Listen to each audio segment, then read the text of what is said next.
All right, so today we're tackling a massive modern epidemic. I'm talking about burnout.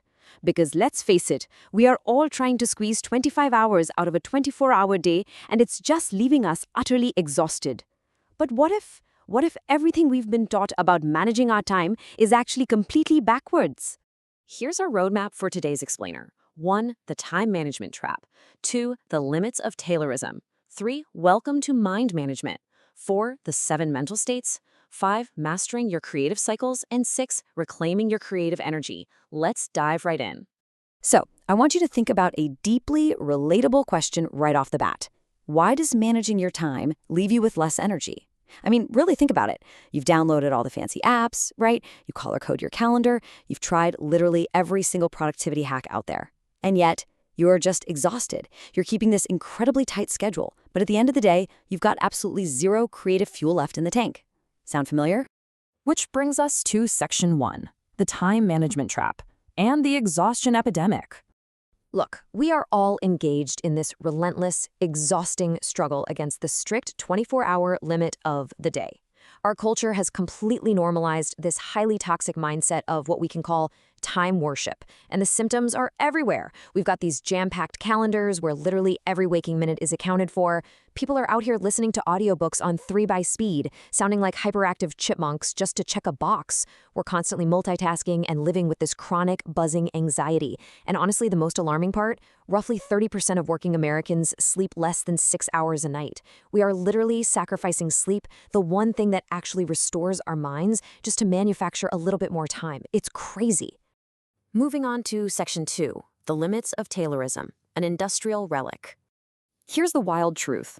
Time management, it was built for industrial factories moving chunks of iron, not for the modern creative age.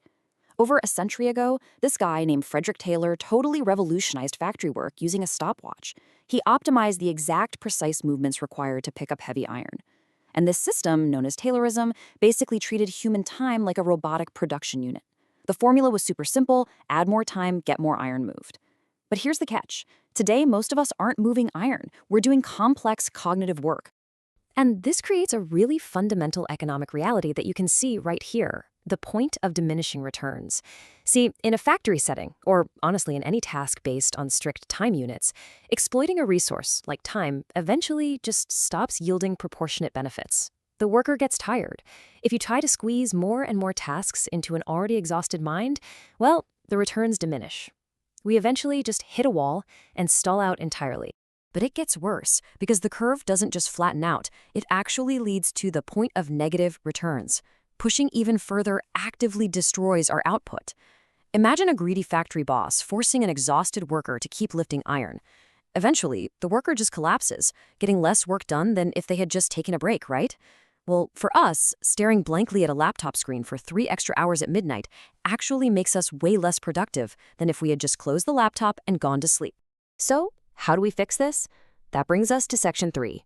Welcome to mind management, the pivot. Basically, we are operating under 2 totally distinct mindsets.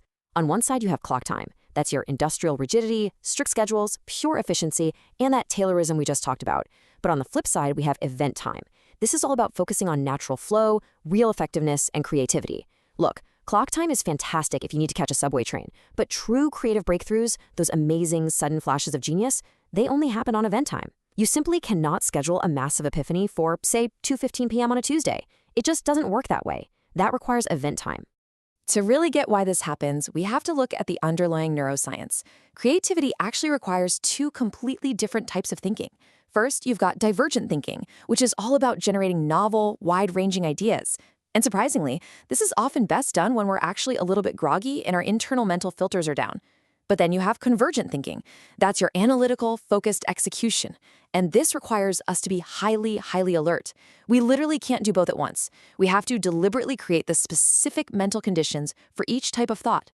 I absolutely love this quote from Naval Ravikant. He says, "Earn with your mind, not your time." In today's incredibly automated world, your human edge lies entirely in the quality of your insights, not the speed of your mechanical production. I mean, a computer can spit out 50,000 words in the blink of an eye, but only a human mind can craft a truly meaningful story. Section 4, the 7 mental states, a point-by-point breakdown. Okay, think of this as your brand new toolkit, the 7 mental states. A really great way to remember this is the acronym PAR Golf, P-A-R. Prioritize, explore, research, generate, polish, administrate, and recharge. The fundamental secret here is matching your specific tasks to your current mental state and energy level rather than just trying to force an activity because some arbitrary deadline on a calendar tells you to. When your mood perfectly aligns with the task at hand, let me tell you, the work just flows. Section 5. Mastering your creative cycles. The weekly system. Let's apply this to a highly actionable weekly rhythm. Say it's early in the week, like Monday morning. Your creative energy is usually at its highest. That's exactly when you should be in the generate state, creating your absolute most important work. But as the week goes on, your energy naturally shifts. By Wednesday afternoon, maybe you're better off researching or polishing. And check out Friday afternoon. That is strictly reserved for the administrate state. By saving all those low-energy, pesky tasks like sorting through emails and paying bills for Friday, you're actively preserving your absolute peak creative energy for earlier in the week. It's a game changer. Now, to protect that precious morning energy, you need what's called the first hour rule. Think of your day kind of like a spinning top. If you spin it off center right at the start, it wobbles, it loses balance, and it crashes early.